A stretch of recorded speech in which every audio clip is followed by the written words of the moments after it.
भारत में पहले से ही दुनिया के 2 सबसे बड़े सौर पार्क हैं।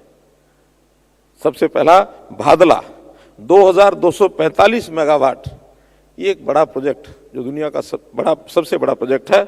और इसी प्रकार पावगढ़ा, ये भी 2000 मेगावाट का है। और कई मेगा परियोजनाएं अभी विकास के क्रम में आगे हैं, बहुत जल्दी वो आपको मिलेंगी। बजट की घोषणाएं, माननीय प्रधानमंत्री जी की यूनाइटेड स्टेट्स ऑफ अमेरिका की यात्रा, इसके बाद प्रत्येक व्यक्ति अब परमाणु ऊर्जा की भी बात करने लगा है, न्यूक्लियर पावर। तो इस न्यूक्लियर पावर के विस्तार में भी हमारी जो योजनाएं हैं उसकी भी जानकारी आपको देना चाहूँगा। परमाणु ऊर्जा हमारी बेस लोड पावर का एक महत्वपूर्ण हिस्सा ये बनने के लिए तैयार है।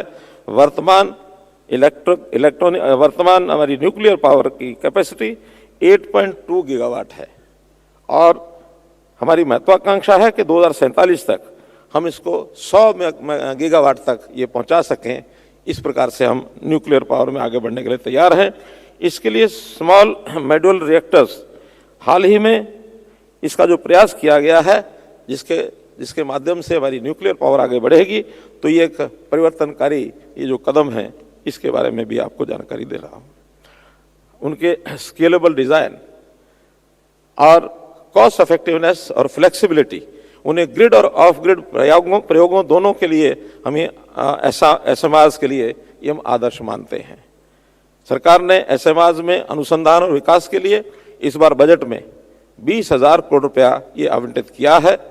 2033 तक 5 स्वदेशी एसएमआर इसको चालू करने की योजना है, जो अपने आप में बड़ा कदम है।